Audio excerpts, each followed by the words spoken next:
नमः शिवाय। संसार में सबसे प्राचीनतम ग्रंथ हैं वेद, पुराण और उपनिषद।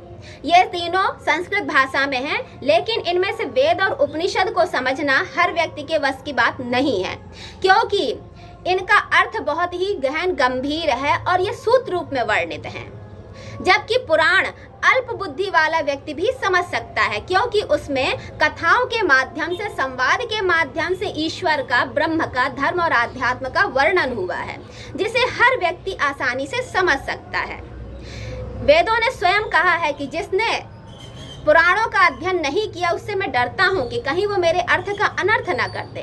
इसलिए पुराणों का अध्ययन हर व्यक्ति को स्वाध्याय करना चाहिए।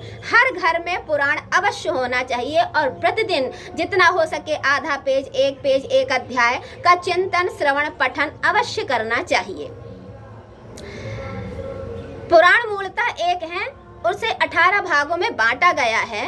अगर आपने शुरू से लेकर अंत तक एक भी महापुराण का स्वाध्याय कर लिया है और समझ लिया है, तो फिर आपको किसी भी गुरु के पास, विद्वान के पास भटकने की आवश्यकता नहीं है।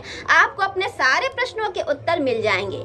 आमतौर पर सांसारिक लोगों के मन में जो जिज्ञासाएं, प्रश्न होते हैं कि ईश्वर कौन है, सृष्टि की रचना किसने की, हमारा जन्म क्यों हुआ, मृत्यु के पश्चात क्या होगा, भक्त लोग दुखी क्यों होते हैं और पापी लोग सुखी क्यों देखे जाते हैं, आदि इत्यादि प्रश्न जो लोगों के मन में आमतौर पर होते हैं, इन सभी प्रश्नों का उत्तर पुराणों में है।